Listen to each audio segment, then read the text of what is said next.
Facultad de Educación de la Universidad Católica del Maule, y desde hace aproximadamente 2 años que en esa universidad, en esa facultad, impulsamos el tema, particularmente bueno como una iniciativa que comencé yo, pero hay otra gente que se ha ido plegando, se ha ido sumando.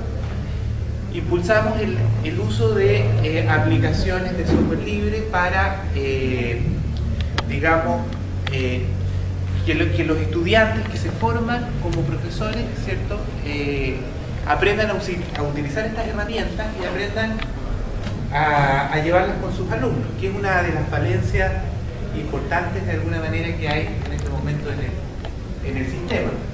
De hecho, este texto que está aquí es el que anuncia la exposición en la página,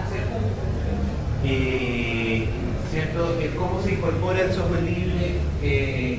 Voy a dar alguna referencia en torno a las experiencias que yo tengo y que tienen que ver de alguna manera con trabajo que se hace en el Maule, pero también en Santiago, en distintos lugares de Chile en este ámbito, que por el tipo de función que yo desempeño me toca estar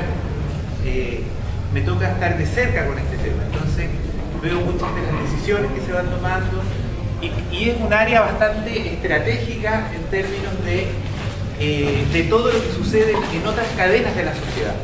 O sea, aquí me refiero a la educación de alguna forma. Cuando la gente se acostumbra a usar software en educación, posteriormente eso se lleva a otros ámbitos.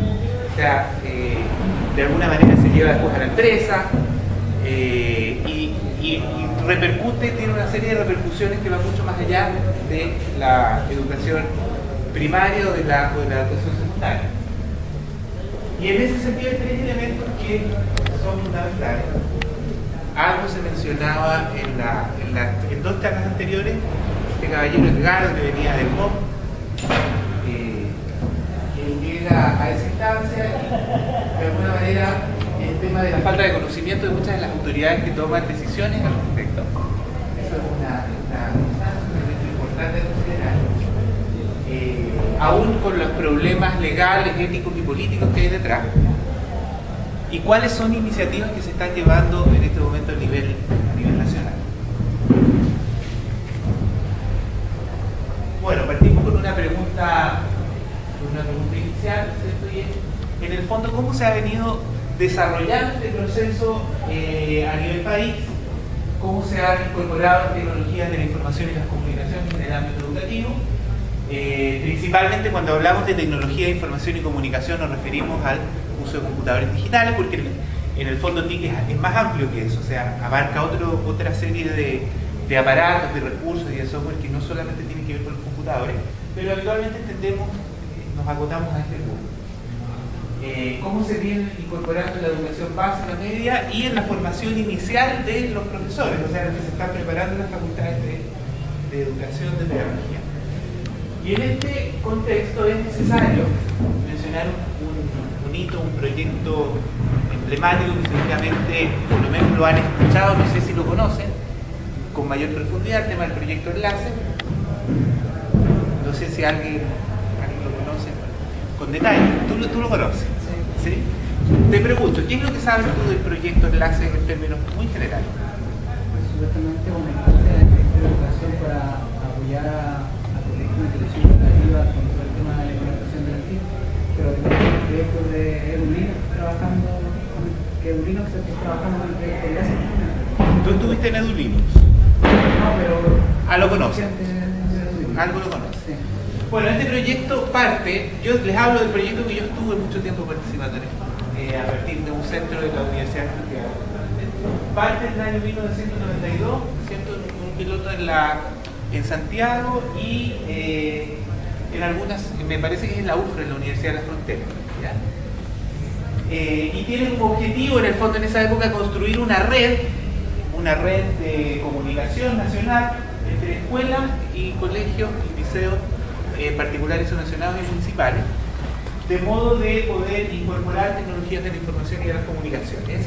Con ese propósito surge Enlace en el año 1992, o sea, hace ya más de 15 años,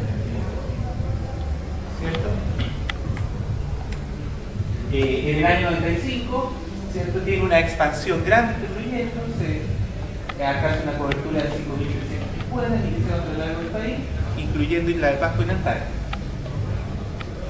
Posteriormente, yo menciono este tipo de cosas que son bastante claves para entender el proceso, lo que pasa en la educación en la actualidad. Se hace bueno, una alianza entre el Ministerio de Educación y las universidades a lo largo de todo el país. Y de esa manera se arma esta red. ¿Ya? Son 6 universidades al comienzo, universidades tradicionales que son los centros zonales, y un conjunto de unidades ejecutoras que son otras universidades más pequeñas y que están de alguna manera también participando de esta red. Participan en la red a partir del año 95. ¿Ya? Este es otro hito importante en este proyecto. En el año 97 se empieza a adquirir software en escuelas y liceos del país. Se compra, en el fondo se compran software educativo principalmente, pero también aplicaciones de sistemas operativos y de productividad.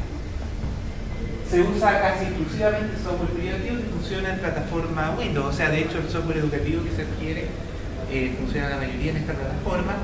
Unos pocos funcionan en navegadores, ¿cierto? Pero la mayoría es software bastante restrictivo en ese sentido. Entonces se empieza a generar una cultura en los colegios en esta línea. Se empieza como a habituar a los profesores y a los alumnos, ¿cierto? A trabajar con un tipo de programa, un tipo de software. En el tema de ámbitos de oficina se incorpora el Office y se hace un intento en algún momento de utilizar el Lotus 123, que es un cambio que dura muy poco tiempo, dura como un año y lo sacan, ¿ya? Porque en general hay mucho rechazo por parte de los profesores, porque si bien, o sea, de partida tienen rechazo a usar las tecnologías más conocidas en el fondo, el Lotus no lo conocían y se genera una especie de anticuerpo y lo rechazan. No sé, resistencia al cambio, claro, y en el ámbito educativo es bastante fuerte eso. O sea, hay un tema generacional en los colegios, ustedes pueden verlo, en términos de gente bastante adulta haciendo clases bien, de bastante edad, y tiene mucha dificultad muchas veces para poder utilizar este tipo de herramientas. En primer lugar porque requieren de una lógica diferente, que no es una lógica lineal, sino que la interacción con los programas, ¿cierto? Es bastante más, no es lineal, sino que tiene otro orden. Y ese orden muchas veces para la gente que se formó en otro paisaje, en el fondo le cuesta mucho romper una estructura de linealidad con las aplicaciones. Y con los entornos gráficos. Entonces, por ejemplo, sucede, a mí me tocó mucho tiempo estar participando como capacitador de profesores, que necesitan saber paso por paso qué es lo que se hace, y eso es imposible. Ustedes saben que, digamos, aprender una de estas aplicaciones es más bien una serie de cosas que se hacen de manera intuitiva, o sea, es como uno va navegando en el fondo, como uno se va desenvolviendo en ciertos entornos. Cosa que tal vez para la gente más joven es bastante natural, pero digamos, antes que existieran los computadores y el zapping, la forma de estructurar la información era distinta, era mucho más lineal en términos de secuencia. O sea, para poder llegar a un paso había que conocer los pasos previos, y eso se traslada al uso de aplicaciones informáticas.